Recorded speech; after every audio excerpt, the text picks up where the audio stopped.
ngayon mga kababayan ang pag-usapan natin. Ito yung pinakamainit na balita, 'di ba? Na pinag-uusapan natin or nakikita, nababasa natin sa social media.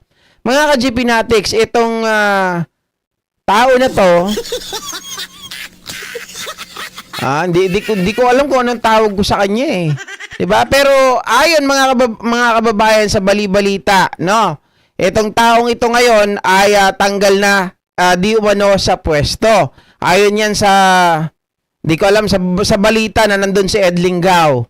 Mga kababayan, ang dahilan daw, di umano, sabi naman ng iba, hindi daw na-promote ang tao na to, kaya nag-withdraw ng suporta kay PBBM. Ano nga ba ang katotohanan, mga kababayan? Pero may nagsasabi rin na yan ang nagiging o napapala ng mga taong mga DDS na sisira ang kanilang buhay. Okay, parinig natin mga ka-GP Natics kung ano yung mga pangyayari na kung ano ba talaga ang tunay, no? Na balita hinggil dito. Kasi medyo naguguluhan ng mga kababayan natin eh. Pero isa-isahin natin yung mga balita at kung paano natin ikukumpara ito mga ka-GP Natics kung ano mga ba ang totoo.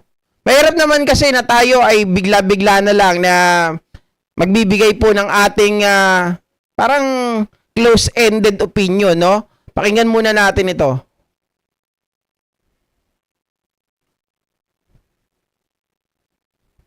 Umano ng suporta kay Pangulong Bongbong Marcos. Tanggal sa pwesto ang isang opisyal ng Philippine Army dahil sa pagbawi umano ng suporta kay Pangulong Bongbong Marcos. Live mula sa TV5 Media Center, nangungun sa balita si News 5 anchor Ed Linggao. Bok, sino tong opisyal na ito at anong konteksto ng pagkakatanggal sa kanya? Well, Jiggy, ang tinanggal sa pwesto ay si Colonel Odi Mongao. Siya po ay commander ng Training Support Group at commander din ng Training Development Center. Ang nagtanggal sa kanya ay si Major General Mike Lohico, ang pinaka-commander mismo ng AFP Training Center. Ang dahilan, dahil daw sa ilang mga social Hoy, ano to mga kababayan, yung kanyang pwesto ay medyo ano at rin, least one social media post ni Mongao. tawag dito, delicate din mga ka-GP Natics. Kumbaga, napaka-importante rin yung kanyang pwesto. Sinabi niya that he's withdrawing his personal support for President Marcos and also that the President has lost the moral ascendancy as the Commander-in-Chief. Now, I have to stress lamang na we have not seen the actual post yet. I've checked the social media postings of Colonel Mongao. He has at least 2 social media accounts, pero hindi natin mahanap. So we don't know kung binabana o tinanggal na yung mga posts na yun. Pero apparently sufficient na yun para sa training command at ng AFP na tanggalin sa pwesto si Mongao, at least for the moment, habang siya iniimbestigahan for possible charges. Kasi medyo sensitibo kahit papano itong posisyon ni Mongao dahil itong training command kung saan siya yung commander ng Training Support Group at ng Training Development Center ay yung mismo naguhulma ng pag-iisip ng mga sundalo at ng mga opisyal ng militar. So, Nako, sensitive nga talaga yan, mga kababayan. Kung siyang naghuhulma, 'di ba? Nung ng militar, mga kababayan, ito, sabi rito, ulitin ko lang ay yung mismo naguhulma ng pag-iisip ng mga sundalo at ng mga opisyal ng militar. Pag-iisip ng mga sundalo at mga militar, mga kababayan. Ibig sabihin, kung hindi kasi tatanggalin, halimbawa, kunwari lang mga kababayan, alam naman natin na talagang meron talagang sinusunod ang mga kasundaluhan na to.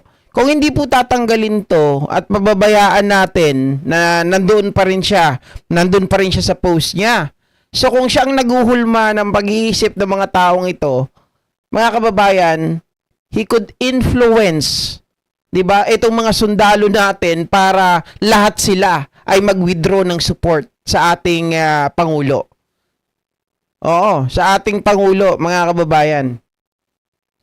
He could. Bakit kanyo? Siyempre, siya yung siya yung nagtitraining, siya yung naguhulma sa mga bagay na yun. Pwede niyang i-brainwash yung mga kasandaluhan natin. Yun ang napaka-sensitive. So that may have some bearing on whether on why the army is acting so fast on this matter, Jiggy. At Bok, anong magiging posibleng parusa kay Colonel Mongao? Well, Jiggy, sa ordinaryong tao siguro walang parusa yan, pero iba kasi ang mga patakaran pagdating sa mga sundalo at opisyal ng militar. They're governed by the Articles of War, in particular yung Commonwealth Act Articles number of War. 408. Let me specify to you yung mismong article. Article 63 of the Articles of War, ang nakalagay po dyan ay yung disrespect for the President, the Vice President, and the National Assembly. Kasi this was passed in 1938 pa, may National Assembly pa noon. So any contemptuous or disrespectful words uttered against the President, the Vice President, and the National Assembly ay maaring parusahan. As well, Article 64 ng Articles of War, disrespect towards a superior officer. Ang maaari nitong mangyari ay possible dismissal from the service and whatever punishment a court martial may decide in this particular case. So yun Yun ang matindi, mga kababayan. Court martial ka, tapos a possible dismissal from the service. Alalahanin nyo, mga kababayan, mga ka-GPnatics, no? Totoo naman yung sinabi ng isang komentarista kanina na narinig ko. Marami naman talaga na, hindi, ito, totohanan. Marami din. Merong mga tao dyan na men in uniform na hindi talaga gusto si Pangulong Bongbong Marcos. But then again, mga kababayan, dahil sila po ay sumusunod, govern sila ng 1932, di ba? Art of War ata yun, mga kababayan, na sinasabi ni Ed Lingaw kanina. Hindi 1987, 1932. Na tawag dito, itong mga taong ito ay dapat hindi sila tatalikod, hindi sila magsasalita against the president, against the vice president. 'Di ba? Dapat, mga kababayan, kahit ayaw mo sa namumuno, dapat non-partisan ka, 'di ba? Dapat apolitical, mga kababayan, itong mga kasundaluhan natin. Dapat wala kang kinakampihan. Kahit ayaw mo sa tao na 'yan, pero kailangan mo siyang sundin kasi siya ang commander-in-chief. 'Di ba? Pero, mga kababayan, ibang usapan na kapag ikaw ay nagsasalita na laban po sa commander-in-chief mo. So, sabi nga kanina, kawawa naman, mga kababayan, itong mga tao na to, dahil syempre yung pamilya nila, dahil kung may utak DDS nga, sabi, ewan ko siguro hindi ko muna gagamitin yung utak DDS. Pero, yun kasi yung lumalabas, mga kababayan Pero mamaya, titingnan natin ano ba talaga yung tunay na dahilan kung bakit nagkaganito yung isip or bakit nagsasalita ng ganito etong si Munggaw, si Colonel Munggaw, mga kababayan. Okay, kaya lang masaklap talaga ang pwedeng mangyari kasi dismissal from the service, possible. 'Di ba? Tapos maku-court martial ka pa. Okay lang sana kung court martial lang dahil magpapahinga ka lang niyan 'Di ba? Possible suspension pag court martial or ikaw ay nandoon ka lang sa isang pwesto. 'Di ba? Nandoon ka lang eto ka dito ka lang hindi ka alis dito. Dito ka lang sa tabi ko, magbabantay ka lang sa akin diyan ka lang, nakakulong ka lang diyan. Ganon. 'Di ba? Pero kung ang usapan na talagang dismissal from service, syempre, pag na-dismiss ka diyan, alalahanan niyo 34 years 'yan. Syempre mawawala din yung pension niyan pag nagkataon. 'Di ba? Kawawa naman yung pamilya niya. Kaya kayo mag-isip-isip kayo. Kung bago kayo magsalita, lalo na yung ipinupost nyo sa social media, kawawa yung pamilya ninyo. Dapat talagang mag-isip kayo ng 100 times. 'Di ba? yun ang mga posibilidad na pwede mangyari kay Colonel Munggaw. Yung implication nito, Bok, sa AFP, anong nakikita mong maring epekto nito? Well, it's not the first time that this has happened. Of course, you do remember Oakwood Mutiny of 2003, kung saan si Trillanes mismo and members of the Marine Force RICO, the Special Warfare Action Group, the Philippine Navy, the Philippine Air Force, nagsama-sama sila doon sa Oakwood at nagtawag ng pagbibitiw ni Gloria Arroyo dahil sa umunay korupsyon sa military spending. So that was one case kung saan, well, hindi lang yun hindi lang yon disrespect, that was actual mutiny, but also under the Articles of War. Then you had also several other cases in the past, among them yung withdrawal support in the case of Colonel Carabin, General Danny Lim, and so on down the line. I think that was in 2006. So it's not the first time this has happened in the past as far as the government is concerned, but it's the first time this is happening to President Bongbong Marcos's administration. So I suppose at this time they're looking at whether this would have any consequence doon sa, number one, doon sa moral ng militar, at number two, kung meron pa mga susunod. Because this supposed post is being shared around widely by other people, including retired General Romeo Pocis, who, of course, you do know, has been charged with inciting to sedition. So baka maging bala ito doon sa mga ibang tao na kumukontra sa Administrasyong Marcos. Jiggy.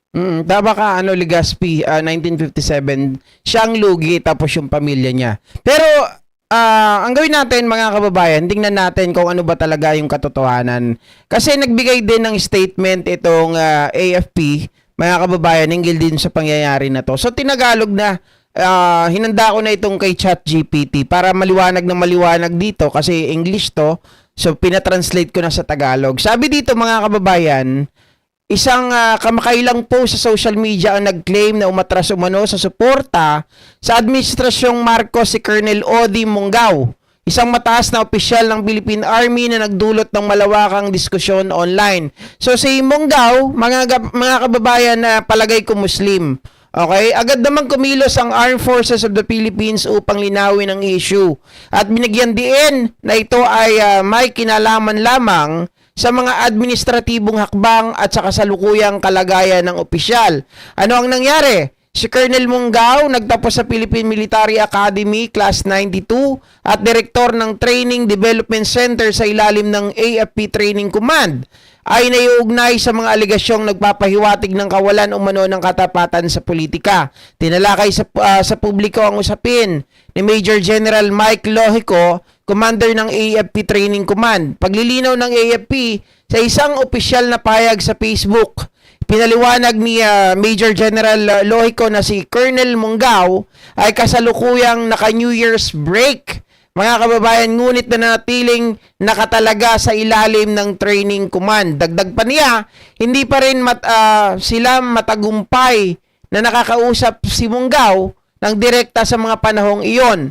Ayon sa pahayag noong gabi bago ilabas ang anunsyo, si Mongao ay inalis sa kanyang posisyon bilang commander ng Training Support Group at ngayon ay naka-attach o unassigned sa ilalim ng Office of the Commander Training Command. So, mga kababayan, nung pag-post niya sa Facebook, ay agad-agad naman po na gumawa ng aksyon etong Armed Forces of the Philippines sa pangunguna ni Major General Lohico. Pero ayon naman sa post, mga kababayan, ng isang kababayan din natin, na meron siyang ipinapakita dito. Palagay ko, isa ring sundalo, mga kababayan. Ito yung page ni Puso ni Bok. Sabi dito, mga ka-GPnatics, kaya daw pala nag-traidor itong si Mongao. Ayon po sa balibalita, hindi natin alam, hindi pa nakukumpirma, pero ito yung post na maliwanag na sinasabi dito na itong si Mongao, mga kababayan, ay hindi daw na-promote bilang general kaya bumaliktad. Siguro, maraming mga nakasabayan ito na mga na-promote na mga general na ngayon, pero itong si Mongao na nanatili na colonel, mga ka-GPnatics, at hindi niya matanggap ang bagay na yon. Pero may mas malalim pa daw na dahilan. Eto, mga ka-GPnatics, basahin natin. Sabi dito ni Puso ni Bok, hindi ito tapang, ito ay paglabag sa matinding traidoran sa sandatahang lakas at sa bansa. Kami ay mga sundalo. So ibig sabihin, si Puso ni Bok, mga kababayan, ay sundalo. Okay? Kaya lang hindi niya binabanggit kung ano yung tunay niyang pangalan, basta Puso ni Bok ang nakalagay dito. Yan ang pangalan ng kanyang page. Kami ay mga sundalo, hindi kami politiko, hindi kami influencer, Hindi kami naghahanap ng palakpak sa social media. Kami ay nanumpa sa saligang batas, sa republika at sa chain of command. Iyan ang pundasyon ng pagiging sundalo. Kaya malinaw naming sinasabi na ang pampublikong pagtalikod ng isang aktibong opisyal sa Pangulo bilang Commander-in-Chief ay hindi simpleng opinyon. Hindi ito paninindigan. Ito ay malinaw na insubordination at mabigat na paglabag sa batas militar. Mga kababayan, sabi ko nga kanina, nababanggit ni Ed Linggau, sila po ay govern ng 1932, mga kababayan, Article of War. Okay? Pero sa mga nagtatanong, sino nga ba itong si Colonel Odi Munggao? Bakit niya ginawa ang mga ginawa niya? Batay sa mga beripikadong ulat. Beripikadong ulat ha? Si Munggao pala ay hayagang nagrereklamo matapos hindi ma-promote bilang general noong isang taon dahil sa isyong may kinalaman umano sa kanyang kalusugang pangkaisipan. Mga kababayan, mayroon palang problema sa kalusugang pangkaisipan kaya hindi na-promote daw itong si Munggao. Ano nga ba ang dahilan ng pagkakaroon niya ng kalusugan ng mga kababayan ng kanyang problema sa kanyang kalusugang pangkaisipan? Ayon sa mga ulat, nagkaroon daw or nagka-falciparum. Tama ba ang dito? Ang pagkakabasa, mga kababayan, falciparum malaria. Siya kaya naapektuhan ang pag-iisip niya. Falciparum malaria. Mga ka-GP natin, hinahanap ko kanina to kung paano yung tamang pag-pronounce. Pero ang malaria kasi, mga kababayan, madami yan eh. 'Di ba?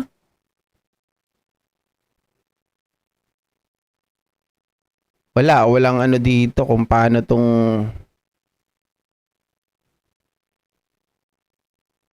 ayan, medyo mahaba-habang ano to, paliwanagan, wag na lang. Oo. Sabi pa rito, mas nakakabahala, mga kababayan, sorry. Sabi dito, nakatakda dapat siyang magretiro ngayong Mayo 15 at kasalukuyan siyang nasa New Year's break. Mas nakakabahala, may mga ulat din mula sa kanyang mga naging estudyante kung saan sinasabing may mga pagkakataon na habang siya ay nagtuturo sa klase, sinasabi niyang may paparating umanong mga aliens sa Pilipinas. Patay tayo dyan. Mga kababayan, may tama sa pag-iisip. Di ba biruin nyo? Nagkaklase ka, nagtuturo ka. Kaya nga sabi ko kanina, paulit-ulitin ko man sabihin, very sensitive yung kanyang position. Mga kababayan, siyang naguhulma ng mga kaisipan ng ating mga kasundaluhan, ng mga newbie. Diba? Tapos, ang trainer mo, mga kababayan, katulad ni Munggao, na nagkaroon ng problema sa kanyang kaisipan, nako, ano nang ang mangyayari din sa mga yon? Diba? Baka mamaya, mga kababayan, lahat na lang ng kilos galaw natin, sasabihin natin may alien na. Oh. Sinasabi niyang may paparating umanong mga alien sa Pilipinas na magdudulot ng kaguluhan. Sa umpisa, inakala ng mga estudyante niya na ang tinutukoy niya ay mga alien bilang banyagang bansa. Kalaunan, napag-alaman nilang literal pala niyang tinutukoy ang mga nilalang o alien mula sa ibang planeta. Diyos ko. Hindi niyo ba napapansin, guys? Sorry pero naire-relate ko lang. Bakit yung mga DDS lagi para may problema sa utak? 'Di ba? Lahat ng lumalaban, lahat ng mga opposite, mga ka-GP natis kay Pangulong Bongbong Marcos. Tingnan nyo ni Kiko Barsaga, may sabit, may sapak, 'di ba? Nasundan nitong si Libiste. Parang may kulang-kulang. 'Di ba? Yung mga DDS na mga abogado, parang may ganon. 'Di ba? Mga ka-GP natics, kung ano-ano na lang yung mga pinagsasabi. O, kita mo yung isang general, si Pokis. Anong ginawa niya? Sabi niya ganoon, mga kababayan, hindi raw siya nang ihikayat na mga kababayan natin, lalong-lalo na yung men in uniform para po magbawi ng suporta sa ating Pangulo at sa ating administrasyon, sa ating, tama, di ba? Sa ating presidente. Sabi niya yon. Samantalang mga kababayan, maliwanag sa video na minabanggit niya talaga yon. Napansin niyo ba? Na meron silang common denominator.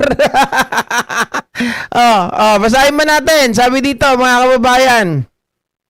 Ayon pa sa mga matagal nang nakakakilala sa kanya sa aming hanay, mula pa nung siya ay isa pa lamang kadete, kilala na siya bilang isang whiner o reklamador. Naku po, mga kababayan. Baka naman itong sinasabi niyang alien na to, gumagawa na lang siya ng ng dahilan. Ang pinakamasaklap, ayon sa Intel community, siya ay may direktang ugnayan sa mga Chinese officials at dumadalo sa mga aktibidad ng Chinese community. Kabilang ng mga okasyong may kaugnayan sa Chinese People's Liberations Army dito mismo sa bansa. Nako, mga kababayan, parang yan ang mahirap eh. 'Di ba? Nung panahon kasi nila Digong, biruin nyo, kung sino-sino mga Chinese ang nakapasok, kahit doon nga sa sa auxiliary force, may mga nakapasok na Chinese. At dito pumapasok ang mas malaking usapin. Bilang sundalo, simple lang ang paninindigan namin, ang ranggo ay hindi entitlement. Hindi dahil matagal ka sa serbisyo, ay automatic na magkakaroon ka ng bituin sa balikat. Marami sa aming hanay ang nagretiro ng tahimik, walang drama, walang ingay. Tinanggap namin na may malinaw na pamantayan ng AFP at hindi lahat ay pumapasa roon. Yun ang mahirap dito, mga kababayan. Siguro, ako ang naiisip ko lang dito, sorry, pero ito ay opinion ko lamang, mga kababayan. Siguro sa sobrang pag-iisip niya, di ba minsan kasi umaakit sa utak natin na iniisip mo, kailangan next month, ganito malapit na ako magretiro, kailangan maging general na ako. Tapos pag hindi dumating yung punto na naging general ka, mga kababayan, dun na. 'Di ba? Pumapasok na yung hangin sa utak mo. Kung ano-ano na yung naiisip mo. Pero syempre hindi natin maiaalis yung nagkaroon siya ng sakit, mga kababayan, na nagkaroon siya ng falciparum malaria. Pero kaya lang, sabi naman dito, matagal na, 'di ba? Matagal na siyang whiner, reklamador. Marami sa aming hanay, 'di ba, nagretiro daw ng tahimik, walang drama, pero ito baka hindi niya matanggap na hindi siya naging general. Kung may opisyal na palaging may reklamo, laging may sama ng loob at laging may dahilan kung bakit dapat siyang napili, natural lang na magtanong kaming kapwa niya sundalo, ikaw ba ang uri ng leader na gusto naming sundan sa giyera?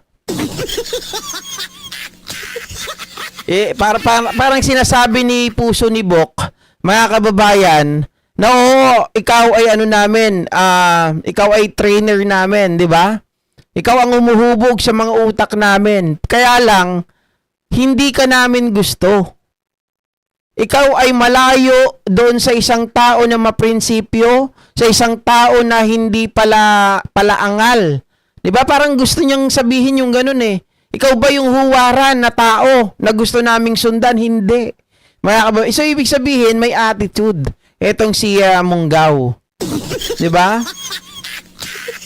So, sa loob ng organisasyon, hindi lang talino o haba ng serbisyo ang tinitingnan. Mahalaga ang asal, disiplina sa pananalita, at ang kakayahang manatiling grounded, lalo na kung ikaw ay nagtuturo at umuhubog ng mga sumusunod na sundalo. Nako, nakikita dito yung pagiging pagiging arugante, no? At malinaw rin sa amin ang isang linyang hindi dapat kailanman nilalampasan. Ang sundalo ay hindi dapat pinanggagalingan ng kalabuan, haka-haka o mga kwentong sumisira sa kredibilidad ng institusyon. Parang ang hirap na ito, mga kababayan, ano? Nakikipaggera kayo. Tapos sasabihin nyo, oh, nandyan na yung mga alien. Susugurin na tayo.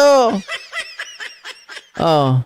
Kung may sama ng loob ka dahil hindi ka na-promote, may tamang proseso. Hindi rant, hindi parinig, hindi paawa. Sa AFP, ang bituin hindi hinihingi. Ibinibigay ito kapag buo ang tiwala ng institusyon at kung wala iyon, tanggapin. Ganun talaga ang buhay sundalo, tahimik, marangal, disiplinado.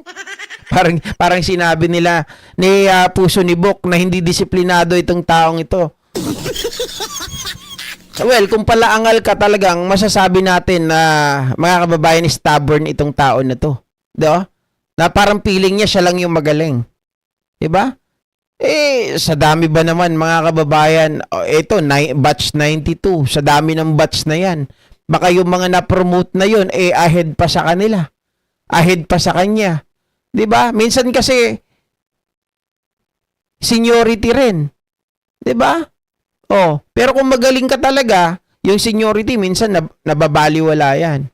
Pero kung may attitude ka, hindi ka na nga magaling, may attitude ka pa, wala talaga. Oh. Sabi rito, hindi lahat ng nagiging general, hindi lahat nagiging general, pero lahat pwedeng maging profesional. At ngayon, pinatunayan lang ni Colonel Monggao, nararapat lang na hindi siya na-promote. Nabash patuloy ang loko, mga kababayan. 'Di ba? Importanteng tandaan na may hangganan ang karapatan ng isang sundalo. Habang ikaw ay aktibo pa sa serbisyo, hindi ka dapat nakikisaw-saw sa politika. Tama, apolitical ka dapat. Hindi dapat sa'yo nang gagaling ang pag-udyok ng pagdududa. Hindi akma sa'yo ang paglalabas ng personal na hinaing gamit ang ranggo at uniforme mo. Ano to kasi meron siyang pasaring, di ba? Yung pasaring niya na he was 34 years in the service. Mga kababayan, na lahat daw yun ay parang sinira niya. Alang-alang daw, mga kababayan, sa pagbibitiw niya. May pagganon-ganon pa no? Parang nangungunsen siya. Oh. Ang sandata ng sundalo ay disiplina. Kapag ginamit mo ang posisyon mo para questionin sa publiko ang chain of command, binabasag mo ang pundasyon ng profesional na sandatang lakas at inilalagay mo sa panganib ang tiwala ng bayan. Ang konsensya ng sundalo ay hindi dinadaan sa Facebook. Dinadaan ito sa loob ng sistema, sa tamang proseso at sa command channels. Kung may reklamo, may daan. Kung may duda, may mekanismo. Ang paglabas sa publiko ng iyong personal na reklamo at hayagan mo ang pagtalikod sa chain of command habang aktibo ka pa sa serbisyo ay hindi tapang. Ito ay paglabas o paglabag sa sinumpaang tungkulin mo at kapag nasira ang panunumpa, nasisira ang institusyon. Mahaba, no? Pero mabigat yung mga statement dito, mga kababayan, na may-ari ng page na to. Oh. Linawin natin dito, o linawin din natin ito ng walang paligoy, walang kudita, walang kilusan, walang dibisyon, o pagkawatak-watak sa hanay naming mga sundalo. Yun ang maganda, mga kababayan. At yan din naman yung sinasabi nitong yung spokesman na maganda. Maiksi lang yung buhok, mga kababayan, nakalimutan ko yung pangalan niya. 'Di ba? Yan ang sinasabi nila na kahit si General Browner, wala daw pong dibisyon, walang pagkawatak-watak, walang kudita. Siguro may itong mga mangilan-ngilan na hindi nag-iisip dahil nga mukhang tinamaan na ng tinamaan na ng mga kababayan dahil sa ambisyon na maging general. 'Di ba? Oh. Sabi rito, ang ginawa ni Colonel Monggao ay sarili niyang aksyon bilang isang individual at hindi kailanman refleksyon ng buo naming hanay. Ang sandatahang lakas ay nanatiling profesional, disiplinado at tapat sa konstitusyon at sa legal na chain of command. Huwag ninyo kaming idamay, huwag nyo kaming gamitin. O, mga kababayan, may babala, di ba? May babala kami sa mga gustong makisakay sa mga anti-government groups, sa mga destabilizers at sa mga naghahanap ng mga marirecruit gamit ang isyong ito. Tumigil kayo. Ang ginagawa ninyo ay hindi pagmamahal sa bayan. Ito ay tahasang pagsira sa institusyong nagtatanggol sa Republika. Ang hukbo ay hindi laruan ng politika at hindi megaphone ng personal na galit. Tama? Mga ka-Jepinatics, seryoso. Etong tinuturan o binibitawan ng mga pahayag nitong si Puso ni Box. Kung sino man yung tao na to, mga kababayan, salamat sa paglilinaw. Kung ano ang tunay na dahilan, mga kababayan, ng biglang pagbibitaw. Sabi ko nga, maku-court martial na to, dismissal of the service pa, possible. Diba? Kawawa naman. Baka ano pa to? Baka ma-mental hospital pa pag nagkataon. Oh. Para sa mga batang sundalo, makinig kayo. Huwag ninyo itong gawing ehemplo. Huwag ninyo itong tularan. Ang tunay na sundalo ay marunong maghintay, marunong tumahimik, at marunong sumunod kahit mabigat. Ang dangal ng sundalo ay hindi nasusukat sa tapang magsalita, kundi sa lakas ng loob na manatiling tapat sa sinumpaang tungkulin. Ito ang paninindigan ng Puso ni Bok. Hindi kami bulag, pero hindi rin kami suwail. Sa gitna ng ingay, kami ay tuwid. Sa gitna ng politika, kami ay sundalo. Ang hukbo ay sa bayan, ang sundalo ay sa konstitusyon, at ang disiplina, hinding-hindi kailanman optional. Yan ang tunay na sundalo. Nananatili, mga kababayan, sa kanilang sinumpaan. Diba? Hindi yung nagpapagamit ka sa politika. Ito, may pagbibintang, may mga sinasabi dito, mga kababayan, na itong tao daw na ito, si Munggaw, ay nakikipag-meeting doon sa mga Chinese. Nako, hindi, kung totoo yung sinasabi ni Puso ni Bok, mga kababayan, hindi malayo, no? Doon sa mga DDS na pro-China. Oh.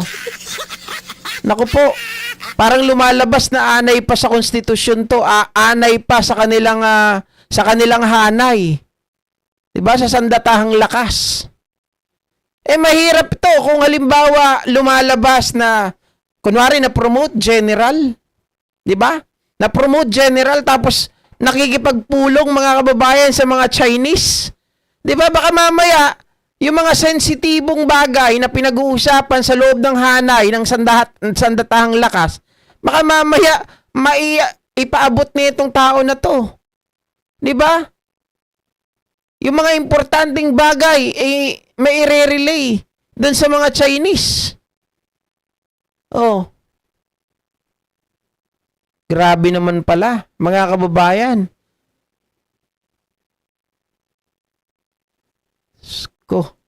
O, yan mga ka-Jepinatics. Yan po yung nakikita natin na isa pang dahilan. Pero kailangan ma-verify natin ito, mga kababayan. At sana maibalita din itong page na ito na Puso ni Bok. Mga kababayan, kasi ako, tinitingnan ko to, talagang masasabi ko na sundalo ang may hawak ng page na to. At mukhang ano na rin, mga ka-Jepinatics, mukhang masasabi natin talagang tumanda na rin sa serbisyo itong tao na to.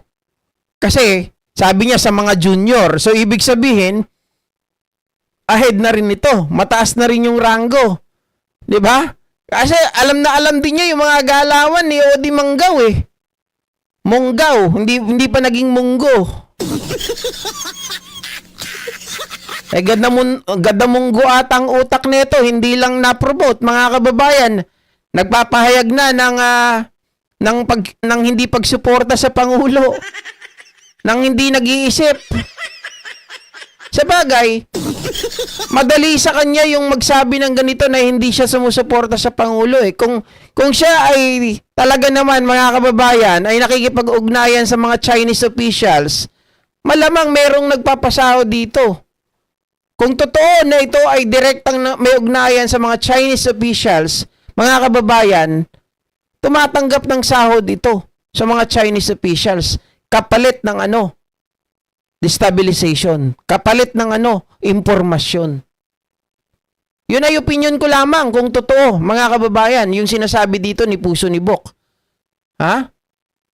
Biruin nyo, kabilang daw ang mga okasyon na may kaugnayan sa Chinese People's Liberation Army. Sa atin, yung Chinese People's Liberation Army ay katapat ng MEA. Diba? Bakit bulol na naman ako? Nabubulol ako pag iyan ang napabanggit ko. NPA. Diba? Oh.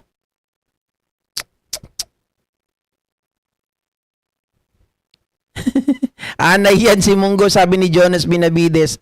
Mukhang anay talaga. Kung totoo yung sinasabi dito, di ba? Na direktang ugnayan sa mga Chinese officials, anay talaga yan. Oh, kabilang din daw sa mga okasyon ng ugnayan sa Chinese People's Liberation Army. Oh, mga ka-Gpnatics. Yang paratang na yan, ha, yang sinasabi dito. Oh. Ito ay beripikado daw di umano. Sabi ni Puso ni Bok, mga kababayan. Kung beripikado ito na may nakikipag-ugnayan ito sa mga Chinese officials, dapat siguro tayong matakot lalo. Bakit kanyo, mga kababayan? Mukhang may kinalaman na ito sa national security. 'Di ba? May kinalaman na sa national security natin ito. Hindi lang Chinese officials, pati ba naman Chinese People's Liberation Army? Oh.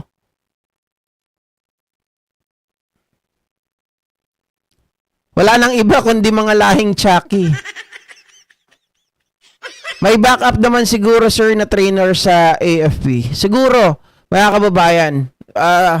Pero kung halimbawa, no, kung walang backup kagad-agad, medyo masasabi natin mapipilayan. Pero hindi naman ganun kaano siguro. At saka palagay ko, ready naman. 'Di ba? Ready naman at may contingency naman siguro yung ating armed forces pagdating sa bagay na yan, na kapag mayroon talagang bumitaw sa kanilang hanay, ay mayroon talaga silang isasalpak kaagad-agad. 'Di ba? Parang virus na yan, may saltik DDS. Nakakabaliw talaga pag sinapian ng demonyo, no? Grabe. Mapapakamot ka na lang sa ulo, sabay tawa eh. Kaya nga hinahaluan ko na lang ng halakhak eh. Oh, di ba? Wala eh. Pag DDS talaga, kita nyo si Argo na lang ata kahit papano eh. Si Argo kahit makulit, hindi pa ganyan. Oy Argo, wag ka masisiraan ng ulo ha. Oh. Puso ni Bok, duwag. Ayaw ilabas ang totoong pangalan. Ikaw naman Argo. 'Di ba? Alam din siguro nila 'yan. Syempre sa atin, kailangan lang na hindi kasi syempre mga ka-Gpnatics, alam nyo, yung pangkaraniwang tao nga tinatago yung tunay na pangalan, sila pa kaya. 'Di ba? Sabi nga niya, hindi naman daw siya influencer. So, ito mga ganito, nagbibigay lang sila siguro ng mga statement, pero maliwanag na statement ito. 'Di ba? Sir, kaya siguro hindi siya tinanggal sa service dahil binabantaan din niya ang kilos. Binabantayan din ang kilos niya. Yan ang buang. Ay, kung ako naman mga kababayan, kung alam ko na ito ay may tahasan na pakikipag-ugnayan na sa ibang lahi, no? At talagang national security na ang concern natin, matagal na dapat na inalis ito. At saka pag may sira sa utak, 'di ba? Dapat mga kababayan, naku po, mahirap 'yan. Kasi kung may sira sa utak at bigla yan war break, anong gagawin niyan? Baka yung mga kasamahan pa niya ang pagbabarilin niya. 'Di ba? So dapat maingat pagdating sa bagay na yan. Iba po kasi ang kapag ulo talaga ang tinamaan. May kakilala nga ako niyan eh. At saka may napapanood din tayo sa TV, 'di ba? Yung mga ganyan na kapag nasisiraan, lalo na yung mga sumabak sa gera, mga ka-Gpnatics, Pag yan ay umuwi sa kanila, 'di ba? Pinagpahinga, pinagbakasyon, may narinig na putok ng bala, iba na yung dating sa kanila. Oh.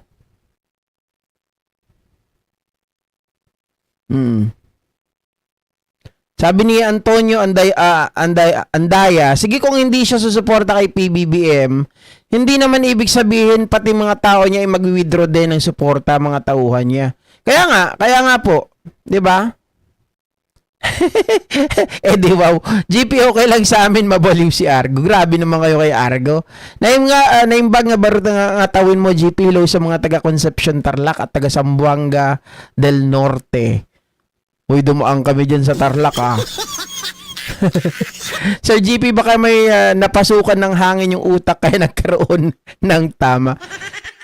Sabi ko nga ay posible doon sa sakit niya, no, sa malaria. Posible din mga kababayan, minsan kasi pag mayroon tayong iniisip sobrang gusto natin ma-achieve ang isang bagay at hindi natin nakuha, 'di ba? Yun minsan hindi natin alam kung ano naglalaro sa utak natin bigla na lang tayong nawawala sa sarili dahil sa sobrang pag-iisip. Oo, nag-aamok, bumabaril na lang bigla, 'di ba? Oo.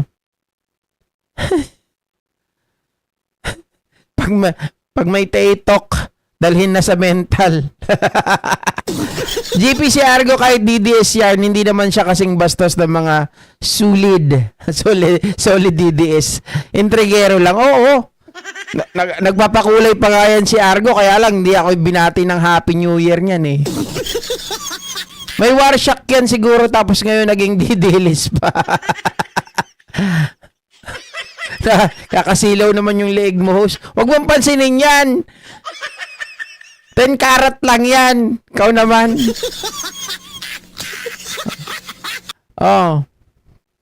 Parang yung pelikula ni Rambo. Nagkasakit ng malaria, maraming halusinasyon. Hindi kasi nag-uplosion, sabi ni Ma'am Mary Jane de Vera. Ayun tuloy.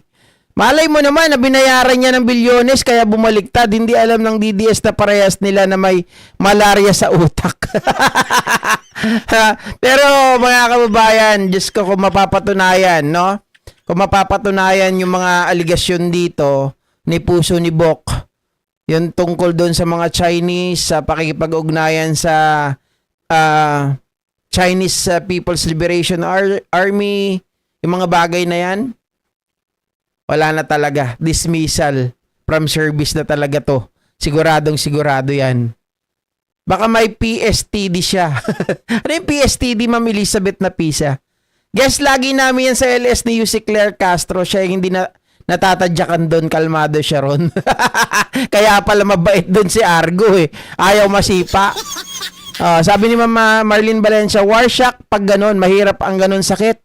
Makarinig lang ng putok, akala niya nasa gera na.